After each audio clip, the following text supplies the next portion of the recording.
14-year rule. Under the 14-year rule, which has been introduced by both Conservative and Labour governments, if you can show you've been here for 14 years, you pretty well get automatic rights to reside in this country.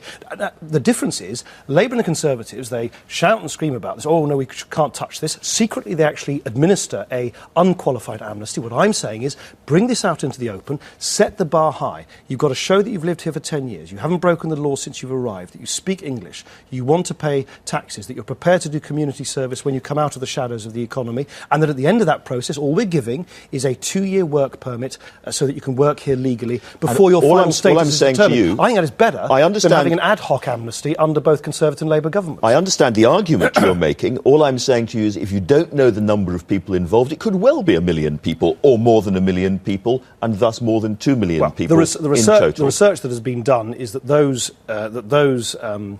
qualifications, those criteria, of how long you've been here, that you can show that you've got a clean record, if you like, since you've been here, that you speak English, that you want to pay taxes and so on, would dramatically reduce the number of people who would venture in the first place to try and qualify for that. But I mean, but the question I have of other people who object to this idea is, what are you going to do about it? They're here. It's a problem. Well, we can ask them, but...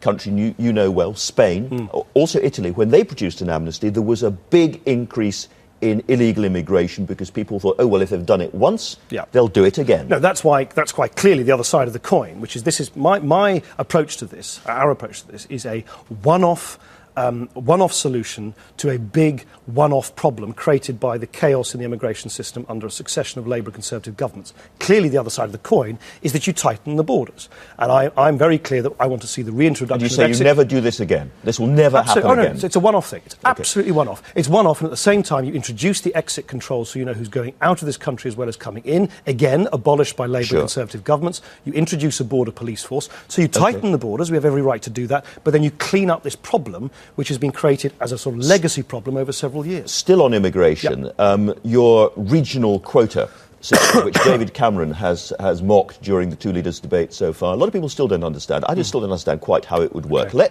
Let's suppose that somebody is given right to come here and work in the West Country.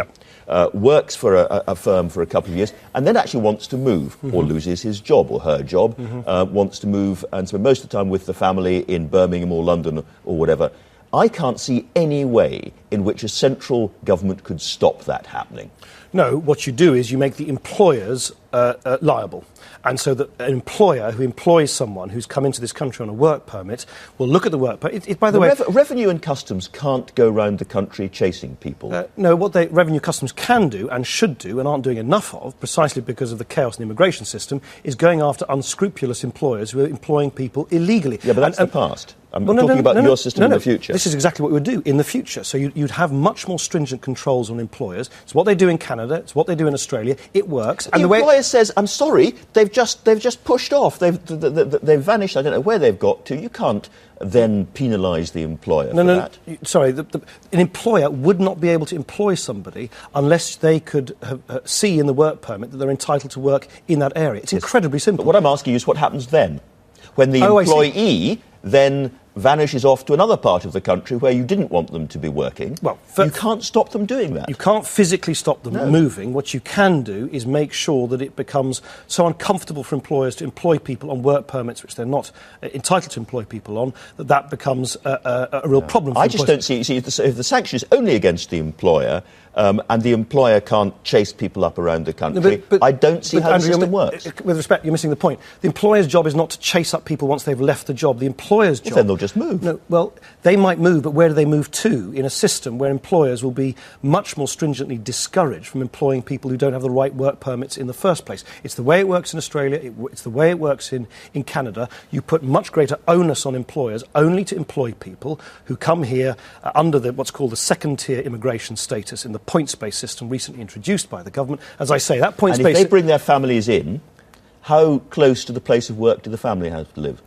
We're not suggesting that where the family lives should be determined by the work permit of the person who's taking up the job, but of course natural pattern of behaviour is that people tend to live and work in geographically similar locations. But the point is this: you've got a points system already, right, which requires people who are coming into this country under the so-called second tier to show they have a sponsor for their arrival into this country. They've got a job to do. All I'm saying is you can't stop people moving around the country once they're here. Of course you can't. No, exactly. But that's not a claim. That would be an absurd claim. What you can do is stop employers. You can stop employers employing people who are not entitled to work in that area. It's the way they do it in other countries. I think we should try it here. And you want to get immigration to this country generally below 160,000? No, I mean, I think the current rate is too high. I think there's nonsense of numbers which the Conservative Party is indulging in is a nonsense. For starters, of course, we're part of the European Union where we can't suddenly put up the drawbridge, and that's where most of the immigration in recent years has come from. What you need to do is restore confidence in an immigration system which works and which is fair, and the three main pillars of that are better controls at our borders, cleaning up this problem of illegal immigration caused by Labour and Conservative incompetence, and making sure that people only come here and work in areas that can sustain their arrival. Let me ask about Trident and the replacement of Trident. I am confused. It's feeling like a rehearsal of the leaders' debate. Well, I take it that way if you wish, by all means. But looking through the statements made by yourself and by other Liberal Democrat spokesmen, I'm confused as to whether you expect Britain to have a nuclear deterrent in the future or not. We think there is. We have a nuclear deterrent, and we're not suggesting we scrap it. Okay, so there will be a nuclear deterrent of some kind. Well, there's going to be a nuclear deterrent for a long time. So if you're a CND supporter, don't vote Lib Dem because you're going to get rid of nuclear weapons. Do not vote for the Liberal Democrats if you think what we're advocating is immediate unilateral disarmament. We're not. We're saying something much more specific, which is that we have this Trident Cold War nuclear missile system, which will go on for many, many years. You don't need to make a decision. All the experts say this in the military services and elsewhere, that you don't need to make a decision for at least another parliament about whether you renew it or not. And the submarines which run the system will last into 2024, 2025. You've put this on the agenda of the election campaign. But shall I tell you why? You can't, therefore, not discuss in some detail what your alternative would be. Okay, well, let me explain. But the first thing is, which is, I think, the point I've been seeking to make, and both David Cameron and Gordon Brown refuse to accept this, is that they say, let's hold a defence review after the next general election.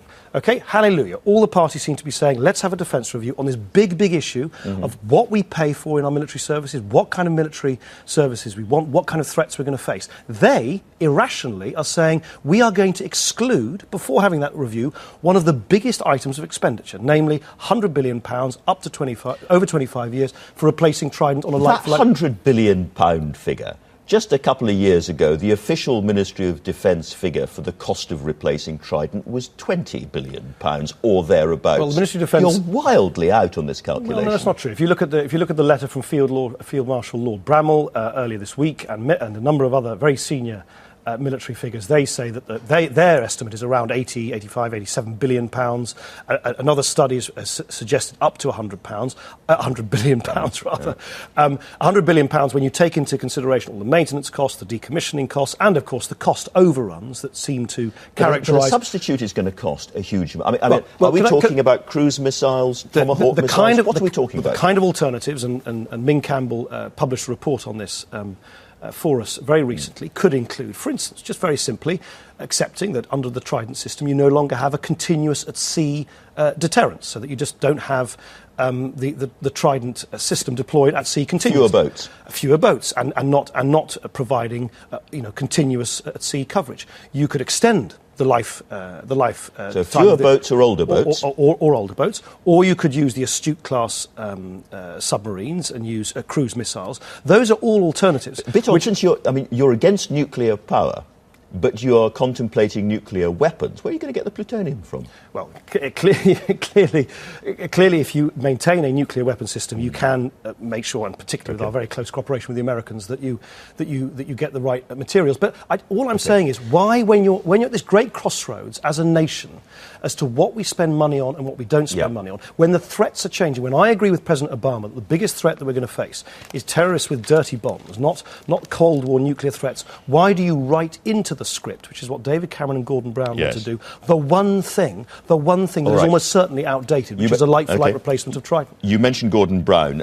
You're quoted this morning saying, how on earth you can't have Gordon Brown squatting in number 10 just because of the irrational voting system. That's in the case of a hung parliament. What do you mean by squatting in number 10? Well, what I meant was, and if you read the interview, I think it's fully reflected in it, that there are now indications that Labour might come third in terms of the number of people voting for the different parties. What I'm saying is, it seems to me